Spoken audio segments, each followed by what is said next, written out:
Arrivé à Montgeron, il fait super beau. On est venu chercher la ruche pour la porter à Ali.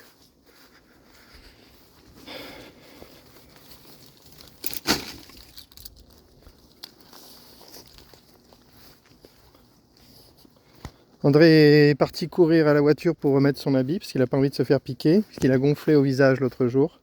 Moi aussi, hein, à Paris, là, j'ai gonflé au visage. Donc il va falloir que je surveille un petit peu. Voilà la ruche. Quelques abeilles sont peut-être sorties, je ne sais pas par où. Elles reviennent. Je sais pas, j'espère qu'il n'y a pas trop d'abeilles qui sont sorties.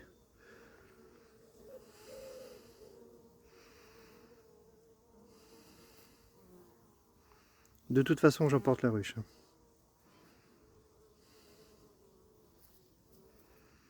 Ça devrait aller. Voilà pour ça. Il y a du ménage à faire là. Je fais une pause, je vais emporter les deux parpaings. Allez, c'est parti. J'attrape cette ruche, tu filmes un petit peu quelques pas et puis après, c'est bon. On la met dans le coffre et on l'emporte. J'espère qu'il n'y a pas trop en dessous, qu'il n'y a pas trop de butineuses qui sont sorties. Mais sinon, tant pis, c'est la vie. Hein. Allez, je l'attrape.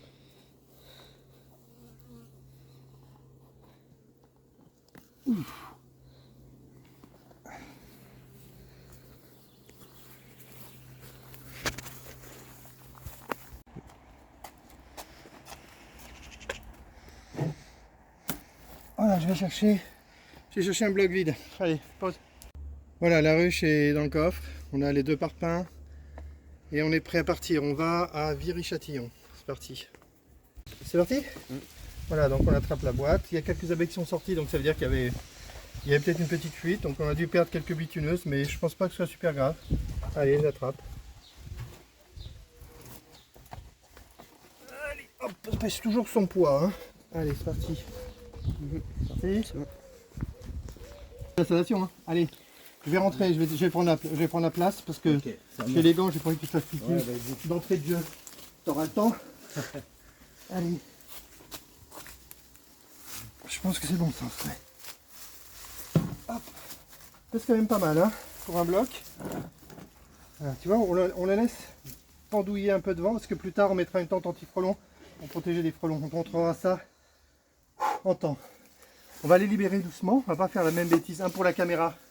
L'autre jour à Paris on a fait une bêtise, c'est qu'on les a pas libérés. Et après on a porté. On les a libérés d'un seul coup, du coup, ils sont partis partout. Là il faut les libérer doucement pour les laisser s'habituer. Même comme ça d'ailleurs.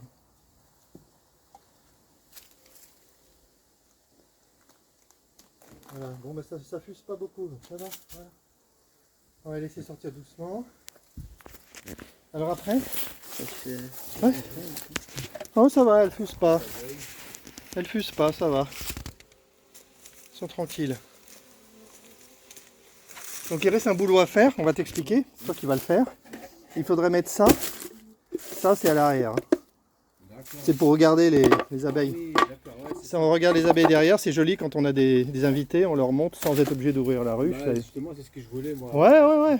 Mais après, tu peux t'acheter une autre ruche pour l'année prochaine et on les remplira. Hein, si tu mets une deuxième ou une troisième, on t'amène les essaims, sans problème. Ah ouais, d'accord. Ouais. Donc, alors après, si tu t'achètes une ruche, je te conseille d'acheter ce modèle, le modèle Varé. C'est le modèle familial, on va dire. Oui. Et je te conseille de prendre des cadres, de ne pas prendre des cadres filés, ça sert à rien. Ou des cadres ou barrettes, ou cadres et barrettes, les deux. À toi de voir après, tu regardes un peu sur internet ce que les gens en disent, pour te faire ton opinion, pour savoir si tu as envie d'être en cadre ou en barrette. Tu verras la différence. Là j'ai amené des barrettes, donc là il faudrait mettre ça en dessous. Tu peux le faire quand tu veux. Visiblement les abeilles ne sont pas très nerveuses. Hein. Je vais t'amener les barrettes et je vais te montrer comment on les amorce avec de la cire. Si on les amorce avec de la cire, elles vont construire des rayons bien droits et c'est plutôt mieux. Okay. Mais là, vu la taille de la colonie, un bloc ça va, mais tu peux aussi mettre un deuxième bloc. En général, on met un bloc sanitaire. La colonie, elle est pas mal. Ah ouais, elle est bien, ouais, on l'a choisie remplie. Quand on donne des essaims, on se débrouille pour avoir au moins un bloc complètement rempli. Là, ça fuse pas beaucoup. Je sais pas pourquoi. On va quand même ouvrir. Je sais pas, parce que je peux dire que l'autre jour à Paris, ils n'étaient pas timides. Hein. Allez, je fais une pause, on va ouvrir. Allez, donc je vais essayer juste de décoller ici pour voir un peu comment ça se passe dessous. On l'a fait hier avec André, parce que des ruches comme ça, au ruchier, on en a 10-15, et on voulait en choisir une bien rempli. Il y en a qui sont remplis sûrement sur un demi-bloc. On voulait un bloc entier. Et c'est le cas, regarde. Je vais nous ouvrir doucement. Oui, déjà, à tous les cas. Et tu vois les cires blanches? Ah oui. C'est des cires de cette année. Et ça, du coup, là, c'était le même procédé. Donc, tu as enclenché. Tu vois, regarde si tu observes bien, André, est-ce que c'est des cadres ou est-ce que c'est des barrettes, ça? J'arrive pas à voir. C'est des cadres, donc c'est bien, c'est des cadres. C'est un peu mieux. Ça, c'est des cadres, ça veut dire que tu pourrais les décoller et les sortir. D'accord. Donc là, je vois qu'il y a des fils de. Filme. Ouais. Pardon, André. André me dit que je filme mal. Mais il a raison, il a raison. Tu vois que c'est très tranquille et c'est très studieux. Hein. C'est une colonie super tranquille. Hein. Je pense que c'est pas une colonie stressée. Hein.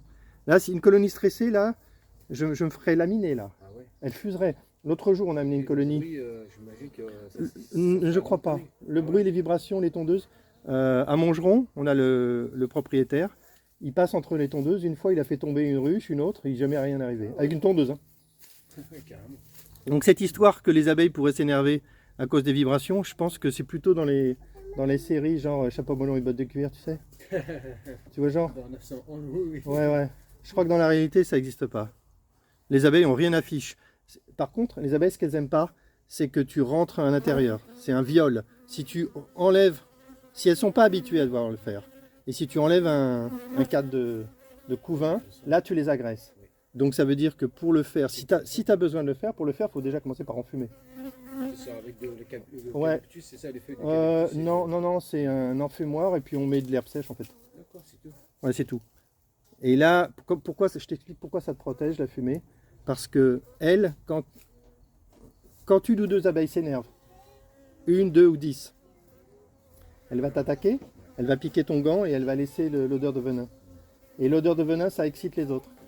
Du coup, c'est pour ça que ça fait... Et c'est pour ça que si tu en fumes, elles ne sentent plus l'odeur du venin et du coup, tu n'as pas l'effet domino. C'est à ça que ça sert la fumée. Tu vois, là c'est une abeille qui... Là, j'avais l'impression que c'est une abeille qui commençait à jauger. Elle jaugeait. Avant de te piquer, une abeille, elle te tourne autour, elle te jauge, et après elle tape, et après elle pique. Donc tu as largement le temps de réagir. Tu vois, là, il y avait une abeille qui tournait autour. J'avais l'impression qu'elle regardait un peu ce que je faisais, tu vois. Et du coup, là, les premiers jours, c'est quoi ce qu'il faut faire là, là, tout de suite, là, t'as rien à faire. Tu les laisses tranquilles, tu les laisses s'habituer. Hein? Exactement. Elles vont regarder le cadre, elles vont comprendre qu'elles ne sont pas chez elles, elles vont se repérer, elles vont aller butiner, aller travailler. Du coup, là, nous, de toute façon, à côté, un potager, les enfants qui jouent, etc. Là, il y a aucun... Ah bah, tu observes, hein, et tu vas comprendre, tu vas voir qu'il n'y a aucun souci, mais tu observes. Tu observes. Visiblement, tu récupères une ruche hyper tranquille. Il n'y a pas beaucoup de ruches. Il n'y a pas beaucoup de ruches où tu ouvres et regarde, il ne se passe rien, c'est rare quand même. Là, tu es tombé sur une colonie qui est très, très calme. Tant mieux. Donc là, les cadres, vous les avez posés, j'imagine, parce que là, je vois que ça... ça, c'est une colonie, ça, c'est un essaimage de cette année. Donc, cette colonie, on l'a récupérée entre avril, il n'y en a pas eu. On l'a récupérée entre mars et il y a un mois, mars-avril, entre mars et avril. Non, pas mars, je dis n'importe quoi, mars-avril, mai-juin. On l'a sûrement récupérée en mai. D'accord. En mai, il n'y avait aucun rayon, hein. Il n'y avait qu'un paquet d'abeilles avec une reine. La boîte était vide, la ruche était vide. On a mis les cadres, on a amorcé probablement, mais ça se trouve même pas. On a mis un vieux cadre au milieu et c'est tout. Et tu vois là, elle commence à penser que ça suffit. Mais tu as vu que c'est pas méchant. Hein. Non. Et donc elles ont construit et tu as vu qu'elles ont aligné. Comme il y avait un cadre au milieu, tu vois, celui qui est jaune. Regarde, il y a un cadre où on voit que c'est jaune. Ça veut dire que ça, c'est un rayon qui n'est pas de cette année. Et donc, elles l'ont investi et elles ont continué à construire dans l'ordre, tu vois. Et là, tu vois, elles n'ont pas tout construit. Il manque un cadre qui n'est pas construit, là. Mais par contre, tout le reste est construit. Donc là, tu as une colonie qui a tout ce qu'il faut pour survivre en hiver. Et évidemment, on n'a pas prélevé de miel, donc il y a du miel pour survivre. Donc normalement, tu as juste à surveiller. Donc là, on va laisser, tu laisses tranquille et ce qui se passe, tu vas surveiller en hiver qu'il ne manque pas de nourriture. En fait, c'est super facile. Tu sais ce qu'il suffit de faire? Il suffit de leur donner du candy. Et le candy, elles ne le consomment que si elles en ont besoin. Ça veut dire que tant qu'il y a du candy disponible, bah, ça veut dire qu'elles ne meurent pas de faim. Voilà. Donc il suffit de vérifier ça pendant tout l'hiver. Nous, avec toi, on va faire un traitement quand même contre le varroa parce que ça, c'est mortel. Et puis, début avril, tu vas les voir partir. Début avril, tu vas mettre un ou deux autres blocs comme ça. Éventuellement, je te l'apporterai pour leur donner une possibilité de s'étendre. Et après, tu te retrouveras avec une ruche comme ça qui a 2-3 blocs. Ce bloc-là, on le laissera en bas. Ça sera leur réserve de couvain. Et au-dessus, on mettra des cadres qu'elles vont construire. Et là, elles feront éventuellement des réserves de miel. Et là, tu pourras prélever une partie du miel comme tu as envie. Tu vois, c'est le principe. Donc là, en fait... Là, à partir on va rajouter une couche. Donc, on rajoute des blocs au fur et à mesure, quand on voit qu'elles ont besoin de s'étendre. Non, pour les miels, du coup, il faut attendre. Du coup, le deuxième bloc, forcément, parce que là, c'est uniquement leur nourriture. Ben, là, il y a à la fois, là-dedans, c'est une ruche normale, c'est une colonie normale, donc tu as à la fois du couvain et du miel qui est mélangé.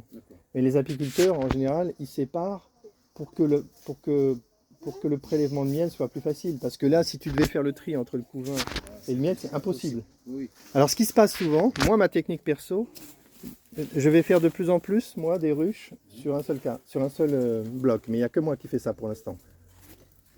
Donc, moi, ma technique, ça va être de faire des ruches sur un ou deux blocs maximum. Et moi, je prélèverai du miel que sur ce qu'on appelle les cadres de rive. Ce cadre là qui est sur le bord et l'autre là-bas, ils sont un peu spéciaux parce qu'ils sont loin du centre. Les abeilles, elles mettent leur couvain au centre parce que c'est là qu'il y a le plus de température. Et du coup, plus tu t'éloignes et plus c'est des réserves. Donc moi, ma technique, moi je veux prélever peu de miel. Donc moi j'ai des ruches comme ça, je vais en avoir plein. Et de temps en temps, je viendrai voir si les cadres de rive sont remplis de miel avec des rayons operculés. Si c'est le cas, je me permettrai peut-être d'en prendre un ou deux. Et je remets pour qu'elles puissent construire. Ça va être ma technique perso. Mais tu n'es pas du tout obligé de faire ce que je fais. Tu te documentes et tu fais comme tu veux. C'est tes ruches. Hein. Ouais, c'est bien, oui, c'est bien de savoir. Rien ne t'empêche d'être dans une logique plus de varéiste et d'avoir un bloc au-dessus qui sera un bloc qu'on appelle une bloc de hausse, dans lequel qui est réservé au miel. D'accord. Tu vois ? Et certains, même, ce qu'ils font, c'est que quand ils pensent que bientôt ils vont faire une récolte, ils mettent une grille à reine entre le bloc du haut et le dessous, ce qui fait que la reine ne peut plus pondre en haut. Et donc en haut, tu n'as que du miel garanti. Tu vois, ça c'est la technique de base des apiculteurs qui... On met pour bloquer la reine, ouais. Pour qu'il ne bouge pas. Ouais. Tu regardes sur internet, ça s'appelle une grille à reine. La reine ne peut pas la traverser parce qu'elle est plus grosse. Tu vois ? Très bien. Après, tu te documentes, tu regarde sur YouTube, il y a... Sur... avoir à manger sur le niveau de documentation il y a tout ce qu'il faut. Hein. Sur YouTube, tu as tous les genres d'apiculture. Il faut faire le tri dans toutes les informations. Après, tu cherches ton style. Tu cherches ton style. Imagine un pro, en fait, il passe un temps fou. Il pense un temps que je trouve exagéré à surveiller ses ruches pour empêcher les sémages, pour empêcher les cellules royales, pour vérifier qu'il n'y a pas telle maladie. Il passe un temps fou à surveiller, à contrôler. Il se prend un peu pour Dieu, quoi. Parce qu'il il fait vivre ses abeilles à la place des abeilles. Moi, j'ai une logique où je préfère que les abeilles, elles vivent leur vie. Je les aide à vivre leur vie. Bien sûr, quand il y a des menaces mortelles qu'elles ne savent pas gérer, je les aide. Le varroa, elles ne savent pas le gérer. Actuellement, elles ne savent pas le gérer. Ça veut dire que si tu ne traites pas sur le varroa, une année, ça va bien se passer. Une autre année, tu perds 100% de tes colonies. Donc moi, je les aide pour le varroa. Je les aide pour les frelons. Tu vas voir les frelons arriver, tu vas voir, c'est spectaculaire. T'en as vu? Oui, tout à l'heure. Ouais. Ma femme en a chopé un. Et ben là, on t'apportera une solution qu'on a inventée, nous, contre les frelons. On t'apportera, tu verras, ça marche bien. Donc ça, je les aide contre les varroas, contre les frelons. Et puis en hiver, je vérifie qu'elles ont à manger. Et moi, c'est tout ce que je m'autorise à faire. Et aussi les mettre à l'écart du vent, etc. C'est pour ça que j'ai... Ça c'est bien, hein. Ça c'est bien protégé, hein, ça. Ah, ça c'est... Là, elles risquent rien. Et c'est vrai qu'en hiver, je pense que si elles sont à l'abri du vent... Ouais. Mais normalement, elles savent se chauffer. Si elles ont de la nourriture, elles transforment la nourriture, le miel, en chaleur. C'est du carburant. Du coup, normalement, ça, elles savent le gérer. À condition d'avoir assez d'abeilles. Et à condition que l'espace soit pas trop grand. Dans les ruches d'Adam, par exemple, qui sont beaucoup plus grandes, il faut qu'ils mettent des partitions pour réduire l'espace, sinon elles ne peuvent pas chauffer. Mais dans une ruche varée, normalement, ça va. Il n'y a pas, normalement, un bloc comme ça correspond à un peu une sorte d'idéal de volume pour elles. En tout cas, c'est la théorie. C'est ce que le gars qui a créé la ruche, c'est un peu ce qu'il a cherché à faire. Ouais, il a dit, moi, j'ai remarqué que 8 rayons comme ça, c'est ce que je voyais dans la nature, donc j'ai essayé de reproduire. Je pense qu'il s'est pas planté. Bah, Je pense que nickel, moi, ça ça te va, va? ça va. Allez, je peux arrêter de filmer ça. On a fait une vidéo avec des explications. C'est rare, j'en fais pas souvent. Je fais pas souvent le prof. Je fais pas souvent le prof. Merci. Hein. Ben après, C'est beaucoup d'informations. alors après, Ouais, il faut apprendre la frustration, hein, parce que si tu perds toutes tes abeilles en hiver, bah, tu seras juste un apiculteur de plus, et c'est pas grave, on t'en ramènera d'autres. Et tu connais notre technique pour trouver des abeilles. Oui, de toute façon, d'ailleurs, en fait, il y en a 2-3 personnes qui m'ont appelé. Ah oui, bah, il fallait me passer le contact, hein. Oui, j'ai tout de Ah, suite. tu l'as fait? Bah oui, tout de suite, et 2-3 personnes. C'était 2-3. Je comptais sur toi, hein. En plus, j'étais au travail. Ouais, c'est super, c'est super, c'est super. C'est super. Eh ben, l'année prochaine, Ouais. tu auras comme tu veux, une ou deux ruches ou trois, c'est toi qui gères ton truc. Et si on perd les colonies, on en remet jusqu'au jour où on espère que nos colonies redeviendront des abeilles locales et qu'elles survivront à l'hiver. Mais ça, il va peut-être falloir qu'on soit un petit peu patient. Oui, bien sûr. Tu vois? Ouais, de toute façon, c'est un travail de... Parce que toutes les abeilles qui viennent de l'élevage intensif, elles sont puissantes pour faire du miel, mais c'est pas certain qu'elles soient en hiver. C'est pas sûr. C'est pas sûr parce qu'elles sont pas sélectionnées pour ça. Elles sont plutôt sélectionnées pour être, ça c'est mon petit refrain anti-apiculture intensive que je place à chaque fois que je peux dans mes vidéos. C'est ce que j'appelle des abeilles jetables. Elles sont sélectionnées pour faire beaucoup de miel. Ouais, c'est ça. Elles sont sélectionnées pour être douces. Déjà, moi, ça me sort par les yeux d'entendre ça. Les abeilles, elles n'ont aucune raison d'être douces. Après, Elles sont comme elles sont. Nature, voilà. Ouais, quelque part. Voilà. Ils ont été tellement domestiqués. Non, mais elles sont tellement douces que tu as des... Ouais, Non, mais tu as même des apiculteurs pros qui viennent faire leur récolte en t-shirt. Tellement ils ont confiance dans la douceur. D'ailleurs, des fois, ça fait des accidents. Ah oui. Ils ont tort de faire ça. Ah oui, parce qu'un accident, Bah oui. il est vite arrivé quand on croit tout maîtriser. Mais nous, on prend les abeilles comme elles sont, et si elles sont agressives, eh ben, elles sont agressives. À la limite, une colonie agressive, bah, tu la laisses tranquille. Puis tu attends qu'il y ait un reménage naturel et puis qu'elles deviennent plus douces. Elles seront jamais agressives toute la vie, ça n'existe pas. Et puis c'est un instinct de survie aussi. Hein. Ouais. Ils se protègent, ils se défendent. Et comme tu dis, elles attaquent quand elles se sont attaquées. Donc si toi, tu réussis à intervenir sur la ruche de façon acceptable pour les abeilles, bah, elles ne t'attaqueront pas. À toi de trouver comment. Il y a plein de techniques. Hein. Après, il faut un peu de chance, il faut un peu de l'équivalent de la main verte, hein, pour l'apiculture, hein, pour les plantes. Ouais. Il y a des apiculteurs qui disent que ceux, ils vont voir, ils sont jamais attaqués ni rien. Bah, faut voir, hein. Faut faire son expérience. Oui, après c'est ça. Après, je pense que c'est aussi le ressenti. Exactement. Il faut voilà. Il faut observer. Il faut observer. Et c'est à toi. Moi, je le sens maintenant. Des fois, je fais pas le malin. Je m'habille parce que je suis pas à l'aise. Et des fois, tu te rends compte là, faire ça là sur une colonie qu'on vient d'ouvrir, qu'on vient de déranger. Parce que là déjà, ils ne s'excitent pas. Ouais. Ils sont calmes, ils sont. Mais ça, c'est le hasard. Hein. leurs Ça, c'est le hasard. Hein. Le etc. fait que je t'ai amené une colonie c'est le hasard. Hein. Tant mieux. On voit que- L'année dernière, à Fontainebleau, j'ai amené un gars et une colonie. Je crois que j'ai jamais vu une colonie aussi agressive. Ah ouais. Ben, c'est le hasard. Mais cette année, ça c'est bon. La colonie disparue. On a mis d'autres abeilles. Voilà. Allez, je peux arrêter la vidéo. J'ai assez parlé. Je pense que bah voilà, ça fait un rucher de plus. On est content. Bah, Et puis vous allez voir. Je dis souvent, c'est comme les aquariums, c'est hypnotique. Hein. On se met devant et ah, mais regardez comme ça. là, elles sortent pas beaucoup. On a peut-être perdu des butineuses ce matin. Hein. Mais il n'y a pas beaucoup de mouvement. Hein. Mais si on a perdu des butineuses, c'est pas très grave. Elles vont en fabriquer d'autres rapidement parce que là, ça tourne. Hein. Là, c'est une colonie qui fabrique beaucoup d'abeilles. Donc rapidement, il va y avoir une nouvelle génération de butineuses. Et donc, tu vas les voir partir. Mais il se peut aussi qu'il n'y ait pas beaucoup de butineuses parce que la ruche est remplie. Hein. Ceci dit, Ceci dit, elles auraient pu construire ici, elles l'ont pas fait.